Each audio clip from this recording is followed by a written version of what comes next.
I sort of have to cover this because a lot of people disagree with me. I see a lot of people making this mistake over and over again. A lot of people insisting that this is the truth, and it sort of makes it impossible to have a real argument if we can't even agree on what is canonically considered to be true. So in order for us to argue who or what broke the Arbiter, we first have to decide when, right? And in order to decide when, we have to agree on time. If anything is going to make sense, we must be able to agree on how time functions. Now, I hear this quite often, and a lot of people are quoting this and sort of saying this, that time operates or functions different within the Shadowlands. That is a lie. It's just clearly untrue.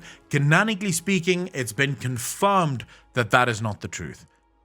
Time within the Shadowlands functions exactly the same as it does in the Great Beyond. An hour in the Shadowlands is an hour on Azeroth. It's the same thing. Ian made the mistake in one of the very first interviews that he did. And I don't blame Ian for this. He was just sort of ipso facto speaking.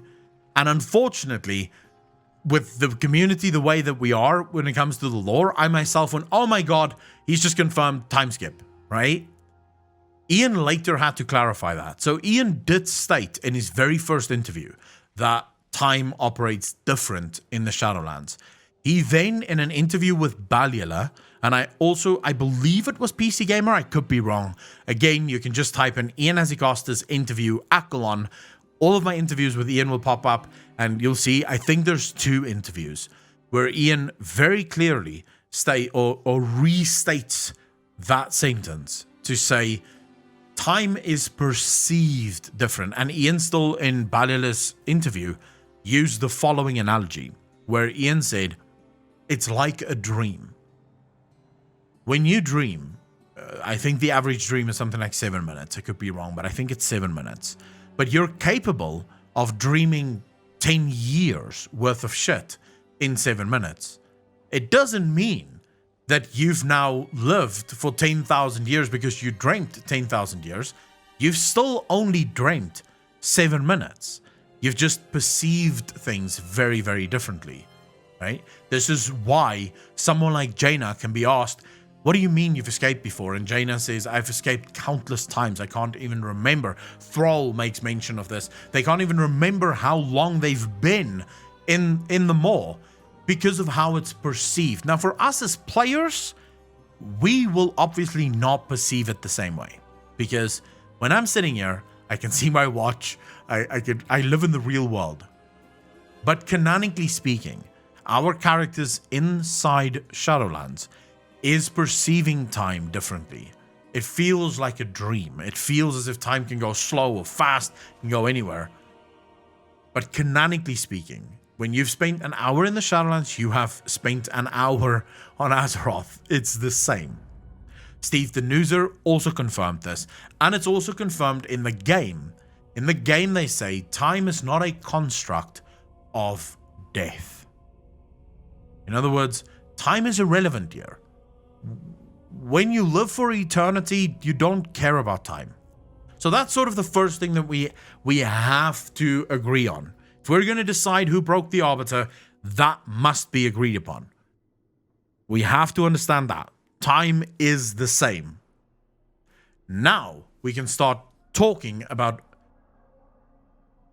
when the Arbiter broke, because that's the second part of this theory, right? That's the second part of trying to figure out how all of this happened, is when all of this happened. So let's start with Ian Hazzikostas at BlizzCon 2019 stated that a couple of years ago, something happened that broke the Shadowlands. That's his exact words. I don't even think I'm paraphrasing. I think that is word for word what he said. A couple of years ago, something happened that broke the Shadowlands.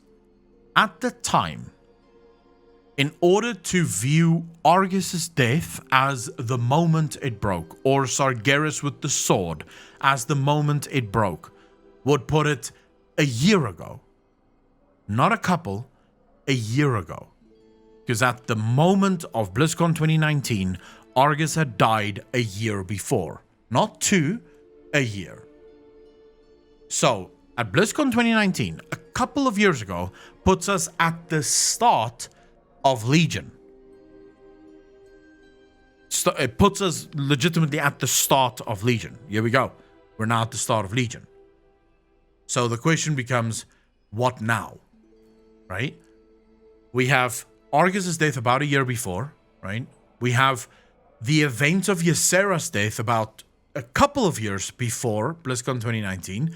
Now, of course, many of you might argue, DK main, that is actually not true. So let's just quickly discuss, how does time function in World of Warcraft?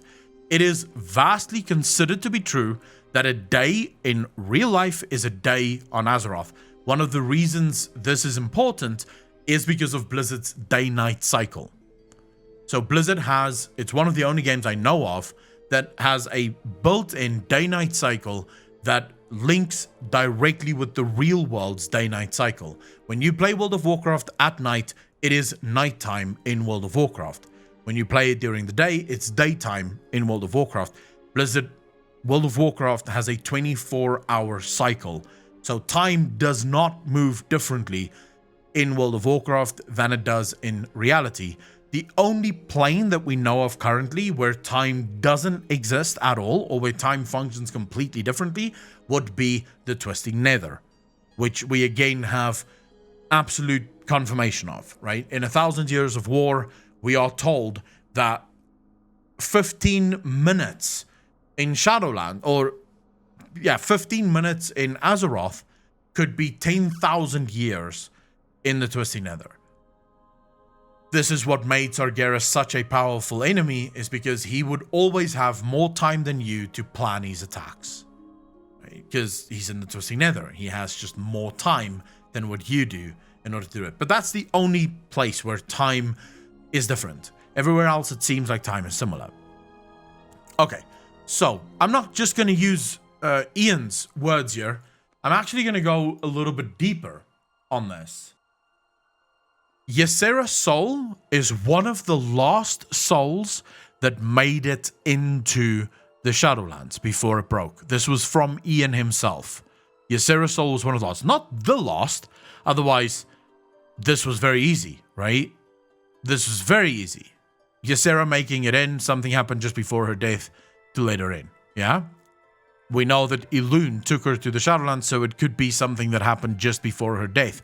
Luckily for us, it was one of the first. We have one other, right? There is one other creature that we know of currently that is inside the Shadowlands that died after, well, that was inside the Shadowlands that died after Ysera. But this does give us some timeline, right?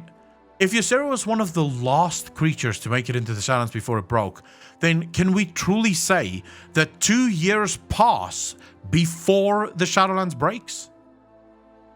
Is that legitimately what you want me to believe?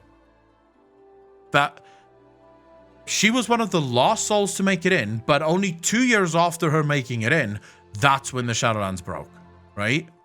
I don't buy it. That's what's been said. That's what we have canonically being said by the developers of the game. But I'm not asking you to just believe that. Remember, we are still talking about when the Arbiter broke. So let's look at what we know.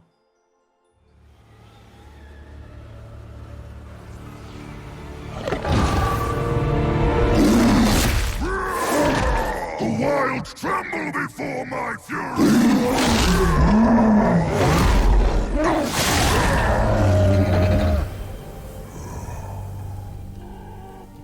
The nightmare's veil is lifted.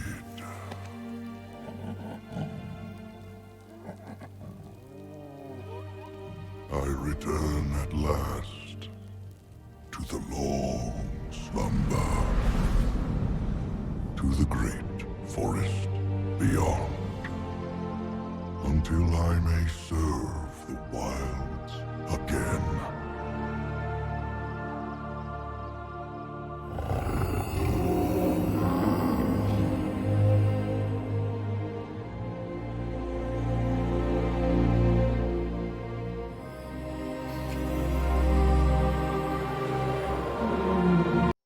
All right, before you guys get too emotionally involved in this, it is a very sad cinematic, I understand. But what do we know? This is a wild seed. That's what it's called, this thing here. This is where souls sleep, right? Until they're ready to be born again and to be sent to their homeworlds, if you will, right? Where they originally come from. Unless, of course, the Winter Queen pulls a fast one like she did with Ysera, where she told Ysera that your fate is now bound to the fate of Ardenweald, right? But most of the time, you get born, you get sent to... Did the stream die? When I see F in chat, I immediately think stream died. Oh, people are just Fing for Ursoc. Okay, never mind then. Never mind then. Keep Fing for Ursoc in chat. Okay. So this is a wild seed. In order for us to figure out the time of when this would have happened, when you're dealing with lore that is sort of so far out of the realm of what we know, the only way for us to figure that out is to go by what we know and work from that. So we have no idea when the Arbiter broke. Blizzard made a very good, they did a good job of sort of hiding that from us for now. So we need to go off what we know in order to figure out what we don't know. So what do we know about wild seeds? We know that wild seeds is where the wild gods go in order to be reborn. We know something else. The wild seeds require anima in order to sustain the creature, the soul that lives within it. More importantly, if you did any of the Ardenweald quests, you would know that as a wild seed consumes this anima, it grows. It physically becomes bigger. So, in the case of Ysera, we have massive amounts of anima being pumped into her, so she grew very quickly. But it stands to reason that a normal wild seed would also grow, right? A normal wild seed would also have a similar growth pattern just over a longer period of time. So maybe we can look at this wild seed to try and figure out just how much time have actually passed after Ursoc enters into Ardenweald. So let's look.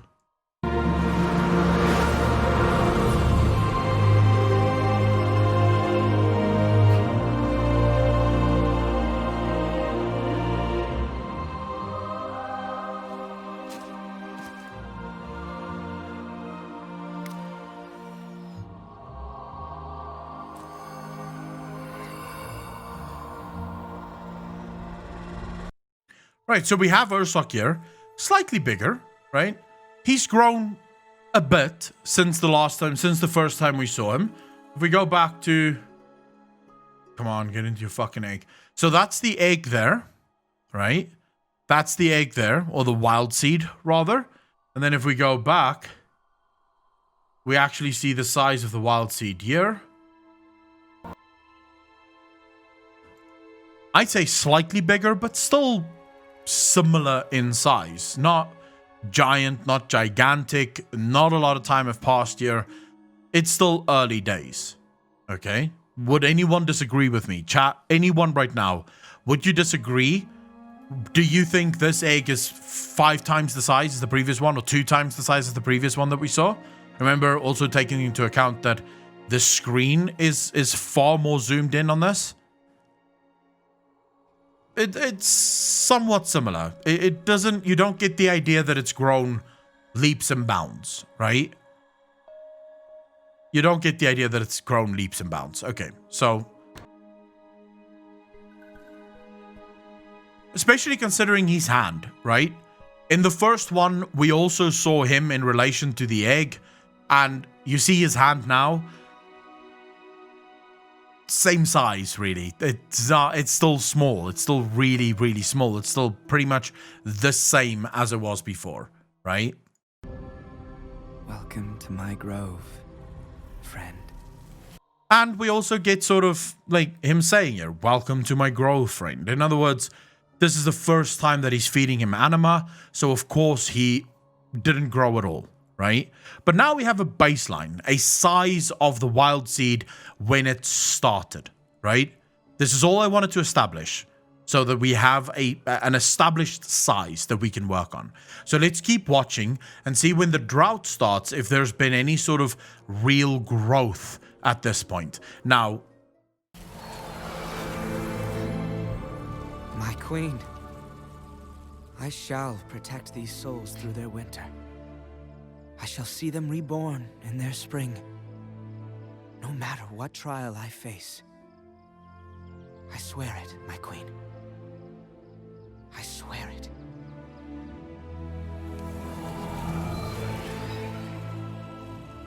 Rest well.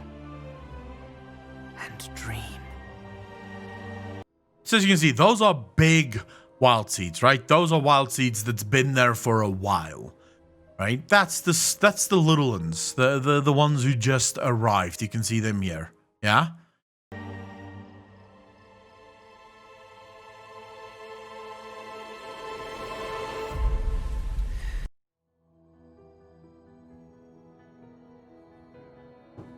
This is the drought.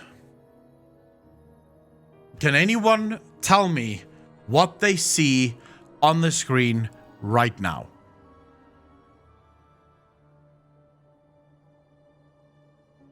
Small seeds, yes. The big ones are gone. The bigger ones are gone. True. So some time has passed. But look at Ursoc's seed. Look at Ursoc's wild seed. It is the exact same size. It has not grown an inch. It's not grown. It's the exact same size. So now we have a timeline. We have a timeline. There wasn't even enough time since Ursoc arrived in the Shadowlands for him to feed normally to try and grow, or at least grow a little bit. He arrived and the drought started very soon after. You'll hear it later when Arelon actually tells him. I believe it's Arelon. When Arelon actually tells him, right? Season after season of this drought. In other words, the drought has been there for a while now. Ursoc has been starved of anima for a while. So the drought, 2 years have most definitely not passed since Ursoc arrived in the Shadowlands before the drought began. Because then Ursoc would have been far bigger than what he is currently. Now, before people go, but dude, this is just artistic style, I now have it literally from the horse's mouth. It's been confirmed by Terran Gregory himself, and I'm not giving anything away. There are some things that I'm not allowed to discuss, but most of it, he never spoiled. Let me just be clear. Whenever we asked spoiler questions, he didn't seek to answer it. He did, however, tell us this one thing. Nothing, and I mean zero. There is not a single screen in a Blizzard cinematic that doesn't need to be there. Whenever they put anything into a cinematic, it's because it's significant. They think very carefully about the colors that they use, the music that they use. Everything gets thought about and gets decided ahead of time to ensure that it links up with the lore. These cinematics go through a million different people's hands before they get approved. So after it's been written, they start making it. It goes back to Steve Denuser, who needs to decide, is this actually factually true? Is this how it should be? So there's a bunch of checking that goes on before we get to see these cinematics, right? So this would not have been here. They would not have had the size the way that it is if it wasn't significant. So we can agree that the size is similar, right? We can agree that this is the exact same size. Season after season of this drought. Here. You can see in the close-up, again, in relation to his hand, the same, right? The exact same thing. You're asking what's the point? When did the Arbiter die? That's the point of this video.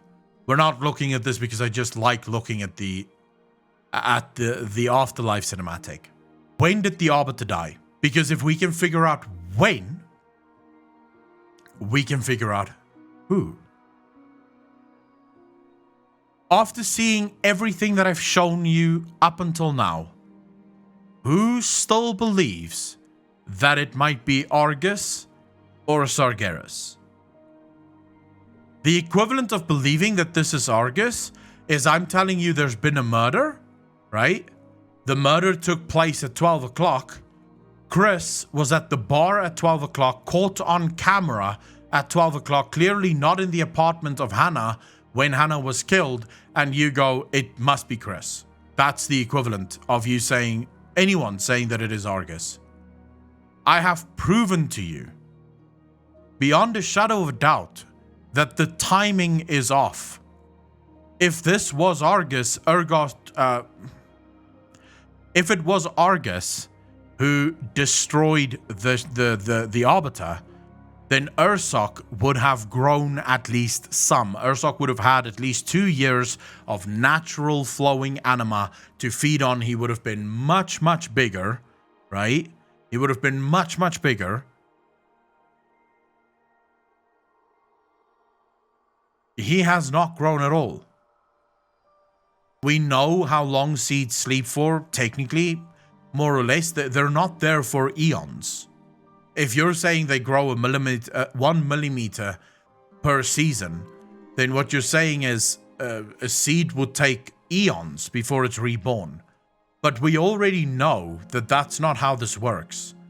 Yes, they don't get there and get out within 5 minutes, but Ysera gives us a pretty good example of whenever they get anima, they immediately grow. So the second they get anima, they grow. And they grow, and they grow. The more anima they get, the more they grow. Their birth is literally linked to the amount of anima that they consume. There's been a drought within Ursa, or within the Shadowlands, literally ever since Ursa got there. Eduardo, your reasoning doesn't make sense here. It was because of the Winter Queen directly. No, the drought was not because of the Winter Queen directly. Ysera being born was because of the Winter Queen directly. But again, Ysera growing as big as he was had nothing to do with the Winter Queen. It was literally just us feeding her a crap ton of anima because they wanted to try to make the nightmare stop. Right? So they gave her more anima than was actually required. But at the end of the day, we could argue that Ysera might be the natural growth process, right? I'm not saying you're wrong. All I'm saying is it's not empirical evidence yet. I mean, I don't know how to give you more empirical evidence. That's the size. The Shadowlands is still working. That's the size of the seed, right? The Shadowlands is no longer working. That's the size of the seed. I mean, I don't know if you get more empirical than this. This is 100% empirical evidence because this is not a doctored photo. This is the actual footage. The seed is still where it's been the whole time, but the seed has not grown at all. The seed has shown no growth over the course of time. And this is perhaps the most important of all of it, Arelon tells Ursok here, season after season of this drought. In other words, this drought has been going on for a while. Again, when it comes to Argus, and specifically when Argus died, it would have been... So Argus would have died, the drought would have set in, yeah? it wouldn't have immediately been a complete and utter fuck up. There would have been at least some anima still for a while, and then maybe season of this drought, right? Season after season suggests time have passed. There's been a number of seasons and the drought does not stop. We also know that the Winter Queen closing down these different droves is recent, right? So again, going through empirical evidence here, when you get to Autumnweald, we actually help closing down one of the droves, and we are told that the Winter Queen have started to close down droves because there simply isn't enough anima for the Shadowlands. The Autumnweald cannot exist. There's too many droves and not enough anima. So we're closing down the droves. So we know that this has not been something that's been going on forever. It's a recent development. And in this, we actually see them closing down his drove, right? After season of this drought. Here. It's so little, I know.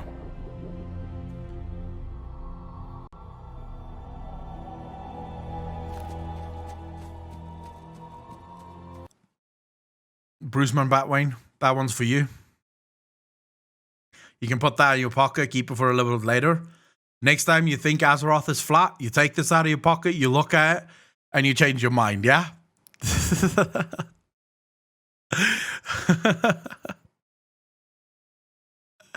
Triggered! Fuck this Azeroth is flat bullshit.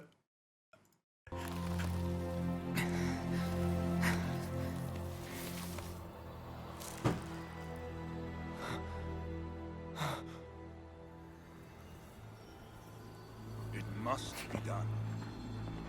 Reclaim everything from this grove. Everything.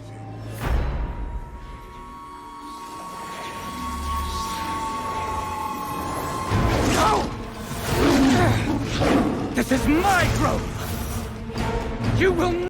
For those of you wondering why we're watching this again, I'm watching this again because I want to figure out if this is the first grove that they closed down, or if it's if there's multiple. I just want to hear if there's any sort of feedback that we get on how many groves they've already closed down, or how many, or if this is the first one. Not destroy them! Erelon, we are not your enemy. Anyone who threatens my grove is my enemy. I swore an oath. My queen. I kept faith all this time that you would save us. And now you send scavengers to my grove? Why?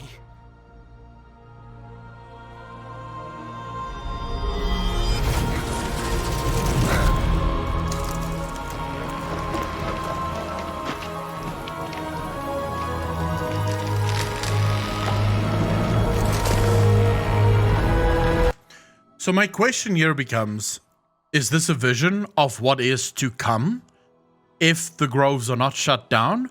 Or is the Winter Queen actively showing him? And the reason I say this is, if you go to Autumnweald and you run along the edges of the map, you will find areas that's been broken off, right? The drought has physically caused some of these areas to break away from Autumnweald and fall into the in-between, which, for lack of a better word, that's what Blizzard calls it, so that's what we'll call it. And I think she's literally showing him what is happening currently. So we already have groves that's been depleted, groves that's been destroyed, and that has gone to absolute shit, right? That's already been happening, right? At least that's what I'm taking away from this. This gives me at least some belief that his grove is not the first to be closed down, but his grove is currently the one that they're targeting. Again, this gives us timeline, right? It tells us this drought has been going on for a while. They've been struggling with this drought for some time. They finally run out of reserves. They now need to close down groves. Now, yes, again, you could say, but dude, it could still be Argus. Based on the timeline, Argus could close it down, and then, you know, they run out of things, and then they close down groves. Why not? Because we know that the groves being closed down is fairly recent. It probably last 6 months or so that they started to close down groves. I still don't think, I think Argus is too recent. I think too much time, everything that I've shown you guys in this entire talk, too much time have passed since Ursoc died and since the drought began, right? For Ursoc to not have grown an inch with Anima.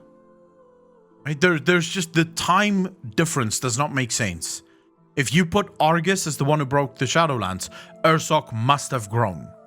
At least double the size. Not yet Ysera's size maybe, but he should have doubled size at least. Ursoc did not grow an inch. This means that the drought started very soon after Ursoc arrived within the Shadowlands. Right? Very soon after. Now, this gives us a couple of beings that could potentially be responsible for the breaking of the Arbiter. Being Uno. Xavius. Xavius makes sense. And before people go, but bro, Xavius, really? Xavius? Remember, Xavius is mortal. Xavius is of Azeroth. He is of the Great Beyond. If Xavius dies, his soul would inevitably go into the Shadowlands. He was cursed for disappointing Sargeras, but that does not change what he is.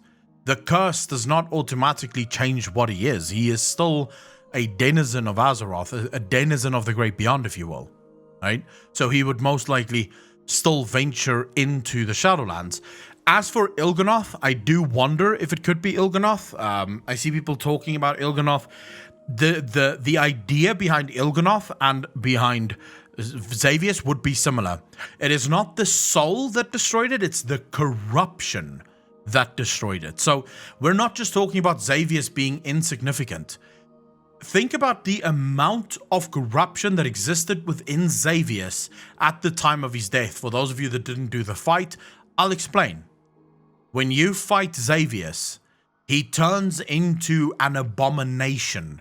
He turns into a giant, corrupted, old god mess. That's how much corruption existed within him. So when Xavius died, and especially if it's true, when we read the enemy preface infiltration, right? Enemy infiltration, a preface to war, where the Nathrazim tell us they have found a back door into the Shadowlands through the dream. Xavius, in my opinion, died in the dream. Xavius most likely died inside the Rift of Arm, which would mean his soul had a clear shot into the Shadowlands towards the Arbiter, and it wouldn't be his soul, it would be the corruption that went there. So Xavius is a good option for that. But what if it had nothing to do with us? What if it had nothing to do with us? Of course, there is another thing that could have caused it. It could be Helia. I would take Helia as a reasonable argument, although I don't believe the Red Soul has left the Arbiter yet. And we see Helia in the mall. So I don't think it's Helia. I used to think that it's the Lantern. I used to think it's the Lantern that did it. I no longer think so. What if we had nothing to do with it? What if the breaking of the Arbiter was simply the time that was required? And for this we have to go... I can't remember exactly what this is called. My god, can I just get the cinematics and not all these fucking useless raid guides? Sidon Athreus... Is it End of Revendreth? Oh, for the love of cunt. Alright, it is actually Remember This Lesson. Yeah. Yeah, it's called Remember This Lesson. But anyways, we'll watch it here. It should be fine. I want you to pay attention. We'll get there.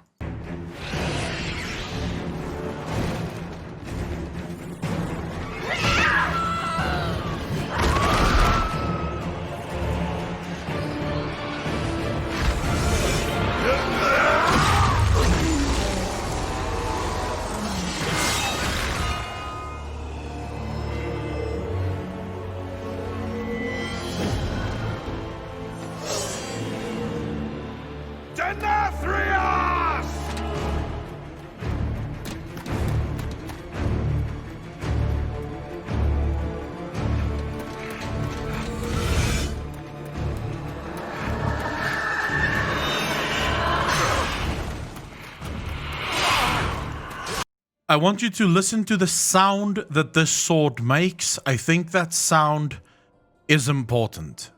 Listen to the sound that Remornia makes here.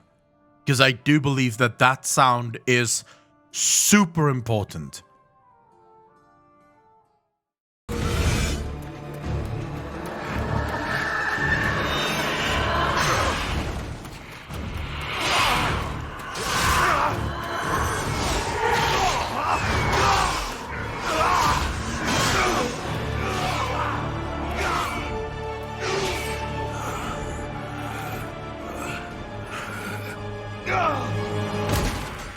And I do just think this is a bit of a comedic moment in it. He runs all that way only to get fucked and just fall down, like literally can't do anything anymore. Anyways, that sound is important because of this sound.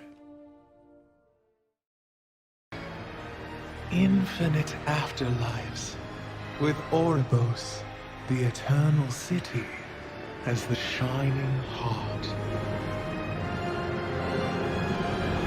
Every mortal soul came before the Arbiter, and she, ever wise, experienced all that had shaped a soul in life. With this knowledge, she consigned every soul to the afterlife it justly deserved. Alright, there's a reason why I don't think this is a soul anymore. The only reason souls enter the soul stream and go to the Shadowlands is because of the Kyrian. This is confirmed. If you do the Kyrian campaign, there's a section of the Kyrian campaign where you're explained, or where it's explained to you how the entire system works. This is where I said to you guys last week, the Kyrians are absolutely off their fucking nutter. Because even though the Arbiter is broken, the Kyrian is so mindless and so slave-like that they keep doing it. Like, they just keep bringing the souls into the Shadowlands. They've never stopped. Even though all souls go straight to the Maw, they don't stop. The way the system works is the Kyrian pick the soul up from Azeroth, bring it into the soul stream, and then let it go. The soul then enters the soul stream and then appears in front of the Arbiter. After the Arbiter have judged the soul, the Kyrian picks up the soul again and then takes the soul to its destination, its final destination. That's how that system is supposed to work. This red thing clearly does not follow the soul stream. It's almost flowing through it, masking itself until the time that it hit. So almost used as a, it used the soul stream as a, we've all seen the movies, right? Where a submarine or a plane wants to disappear and then it flies or flies underneath another plane. And if you fly close enough, then the other plane can't pick you up. Or a submarine just underneath a boat. We've all seen those comedy movies where you just disappear and shit like that. Effectively, the soul stream was used as this. It was used to disguise itself so that it could get into the Shadowlands unnoticed, so that no one could stop it from getting in. I don't think this was a soul.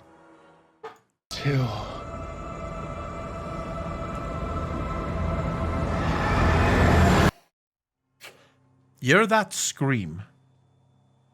Hear the fucking scream. I want you to listen very closely. We're going to go back and forth on this.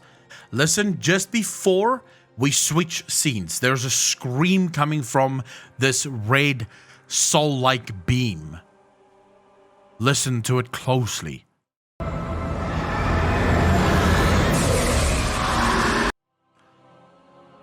That scream wasn't the Arbiter scream. That was that red soul screaming.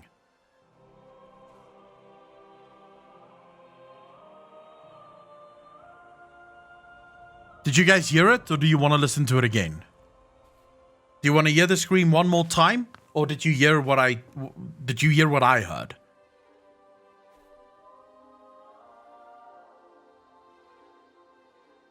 Arbiter screams now.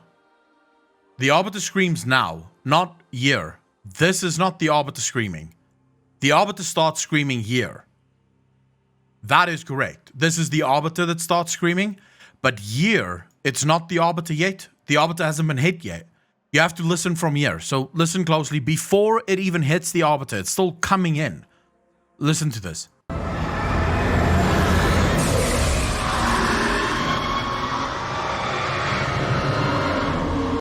Now you have the Arbiter screaming, right?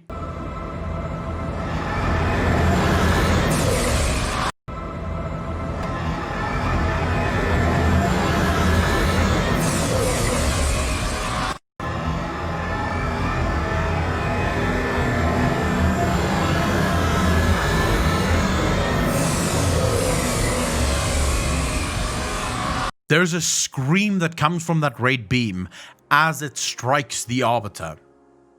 This, I think, is Remornia. I think it's the Mournblade of Remornia. The secrets, remember what the jailer said? The secrets that the first ones sought to hide. The finest Mournblade. Mournblades by themselves is secrets that the first ones tried to hide. And I believe the reason the first ones did not want anyone to have the knowledge of Mournblades is because Mournblades are too powerful. Their power level is unmatched.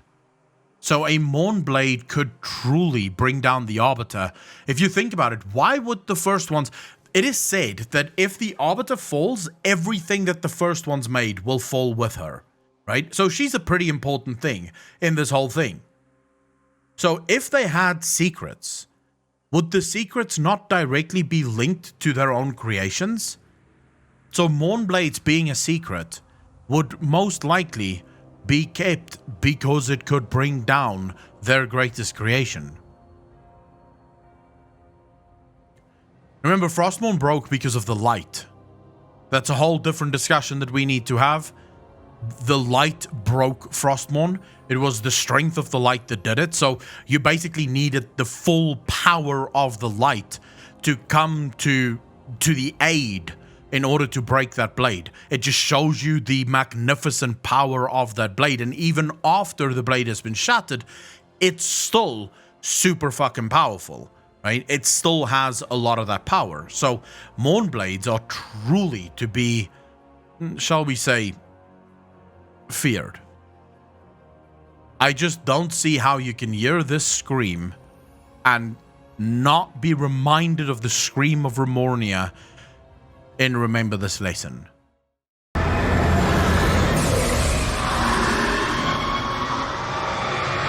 This is where you have the Arbiter screaming, right? All that we're hearing here, that's the Arbiter yelling and screaming out in pain. Now pay attention to what happens next. It's going to be very loud. Turn down the sound ever so slightly. I know it's very loud, but I had to have it that loud so that people could actually hear the scream. In that dread moment, our perfect order was shattered. And so it is that every soul... The red soul shuts down everything, right? You can see the red explosions all over, right? You can see the red explosions as they happen. Shattered. And so it is that every soul, kind and cruel alike, But the Wraith Soul never leaves. The Wraith Soul never leaves Erebos. It looks like a bomb, doesn't it? If I show you this, do you not get the feeling that this was like a nuclear strike almost? This was a precision strike done very specifically to do one thing and one thing only: shut down Erebos. We also have confirmation that the one who is responsible for the drought, and this is something that Blizzard, I think, put in there. Now, they say that Denathrius is the one responsible for the drought in the Shadowlands.